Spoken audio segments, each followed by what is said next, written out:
Hey everybody, welcome back to Conscientious Omnivore. My name is Pal. Today I'm going to be talking a little bit about a topic that I briefly covered a few videos back when I was driving back from jiu-jitsu training, and I talked about the appeal to futility logical fallacy. I don't think I explained that quite as well as I would have liked, so I just want to talk a little bit about that today and also give you guys some hopefully positive experiences that can kind of, offset some of that negativity that people sometimes, get from these kind of comments. So really, I just want to say about the appeal to futility.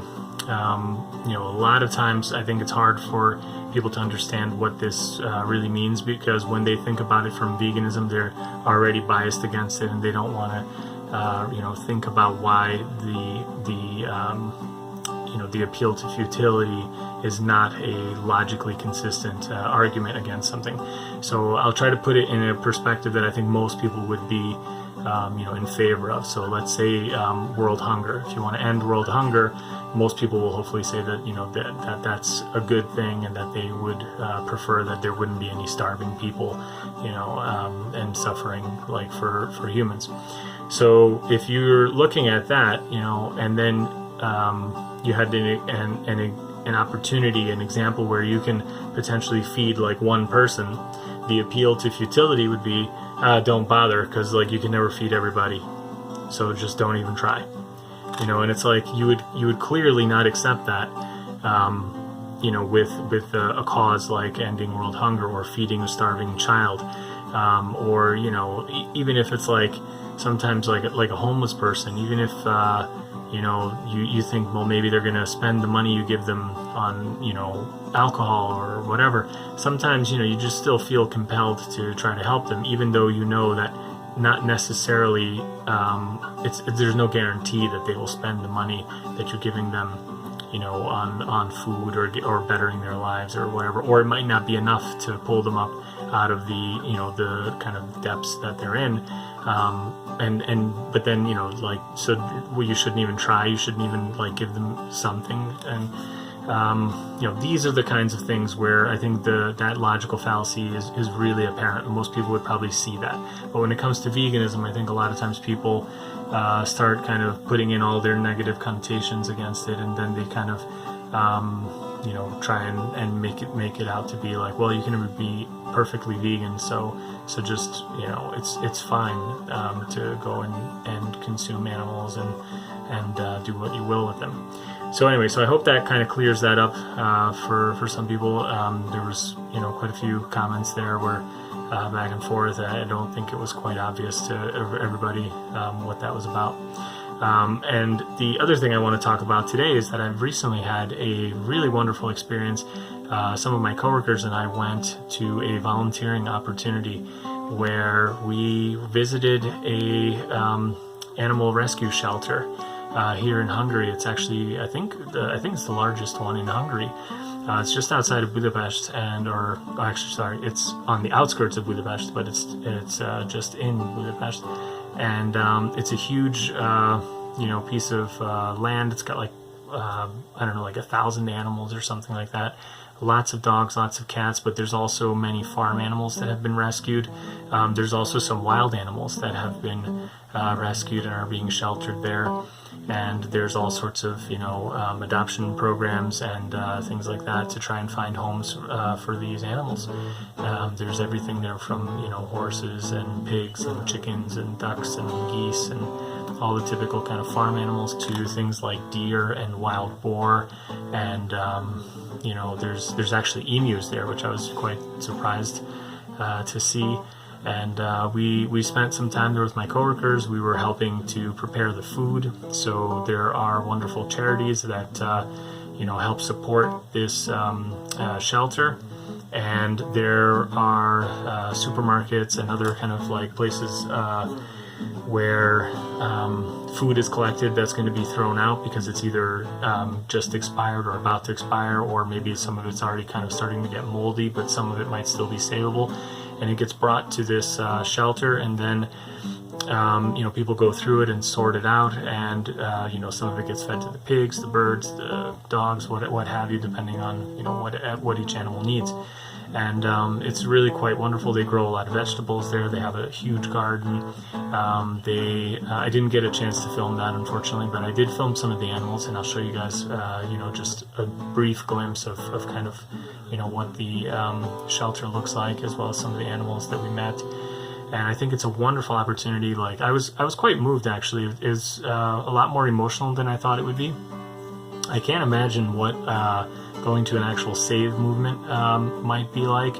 I guess I can imagine, but I think it would be a lot more intense than this. But even just kind of being around these animals and really seeing them, they're really just like a really good reminder of kind of why I'm doing this channel and why I'm trying to spread the message of veganism, that these animals really are beautiful, sentient creatures. You can just see that they're so curious, and they, a lot of these animals came right up to us, and they just wanted to be pet and scratched behind the ear, and they were just happy to be there. I think they could really sense that we were there to help them, and they were quite happy. So there's just a lot to be said for this type of thing. I would definitely encourage everybody, if you haven't ever been to a shelter like this, go check it out.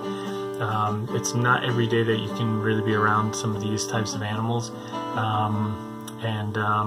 it was such a positive experience. I've actually told my kids about it, and they're excited to go and visit there someday. They do have open visiting for people, so there's actually a little playground there as well. So if you're bringing little kids and stuff, they can actually play. You can show them some of these animals, and I really like the fact that it's not a zoo. It's not a petting zoo or anything like that. There's no real exploitation. These animals are there because they weren't in a good situation, and they got either taken or donated there.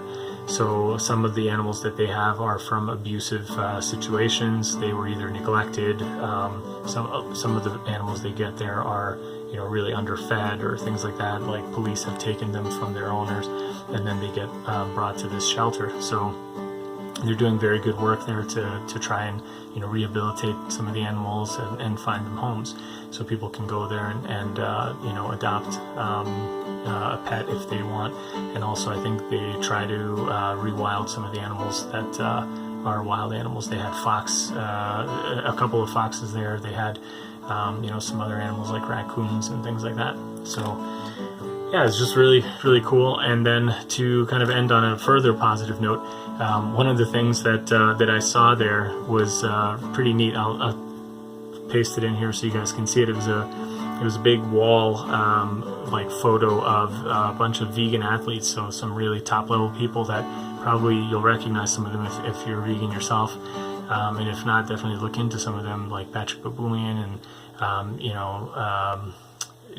a few other people there, Fiona Oakes and Scott Jurek. They were kind of, Scott Jurek specifically was one of my kind of first people that I knew of that was vegan, that was kind of inspirational in the sense that I could kind of start to believe that, you can be healthy and be, athletic on a vegan diet. So, that was pretty cool to see that. And then on the other side of the picture, what you're seeing is the meat eater athletes. So I think they're just trying to draw a comparison in a joking manner that the vegan athletes all appear trim and strong, and the other guys kind of look out of shape. So I think it's a little bit mean, but I think it's a little bit funny, and it means well.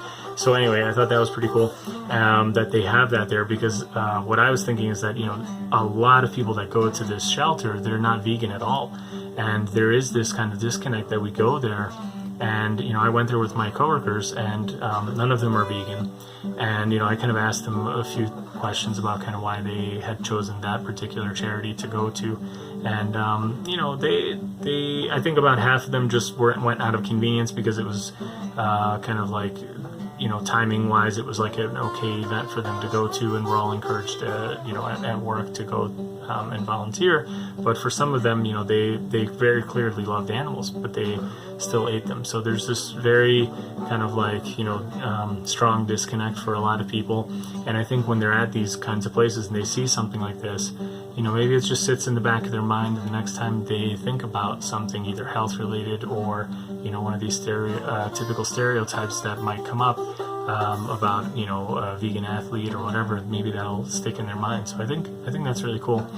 And yeah, and then the last thing I'll just show you guys is another vegan restaurant that my family and I went to. So my wife actually had read about this place and recommended that we go there. It was really good. It's mostly like a veggie burger and sandwich kind of place. They had a lot of drinks and different kinds of little snacks. And the burgers were actually very different style from the Istedenfeet, which I've covered before in another video. These burgers were very much like I would kind of think like maybe slightly healthier, different type, different style. So the patty was not this kind of like meat texture or anything like that. It was more just like you know, chopped up veggies. So there were like chickpea options or lentil options or beet options. And yeah, just really tasty stuff. Good, you know, sauces and like caramelized onions and things like that on the top. The desserts were quite good. It was like tapioca pudding and chia pudding, and yeah, it's just a really nice place, and definitely enjoyed it. Check it out. It's called Tukmag, which is like pumpkin seed, I guess. Yeah, and near the Yase Maritel as well. If you're in Budapest, go check that out. Pretty good place. So just another good option. And I think that is, you know, just the last thing that I'll finish with is that we can sometimes, again, like I said in the other video, get frustrated that we're not making progress, or that there's, you know, the progress is very slow, or maybe we're on a plateau. But the progress is being made. There are things that are changing. And I think, you know, just having more vegan options, it's just very much like veganism is on the rise. I think there's more and more places that are offering, you know, people a chance to really make that choice and make the ethical connection. And when the choice is as easy as just putting your hand here and taking the animal product off the shelf, or, you know, just go 2 feet down the same place in the same aisle and grab the, you know, plant-based option, which has, you know, the same or very similar texture and taste, you know, that choice is just becoming easier and easier for people to make. That the, you know, the ethically correct one is the one that kind of leaves off the, you know, cruelty and suffering to animals. And I think if everybody goes out and sees these animals themselves, and you know, you can pet them and touch them and play with them a little bit. Even just looking at them, you really start kind of thinking like, yeah, I wouldn't want to go and you know, harm that animal and kill him, and you know, just for my taste pleasure, and especially if I can easily replace it with some other product. So yeah, I leave it here. Hope you guys enjoyed this. It was a little bit rambling, but maybe less rambling than the other video. And yeah, if you're in Hungary and you want to support the animal rescue shelter, it's called Noe. I'm gonna have the details here, and you can definitely support it with your tax donation as well. I would definitely recommend it, and go check it out if you're nearby, because it's a wonderful experience, and I think definitely a really great place to bring children as well. So I plan on going back there with my kids, and I'll, you know, probably just do another video then, but I'm really looking forward to that. So yeah, see you guys in the next one. Have a great day, everybody, and talk to you soon. Bye.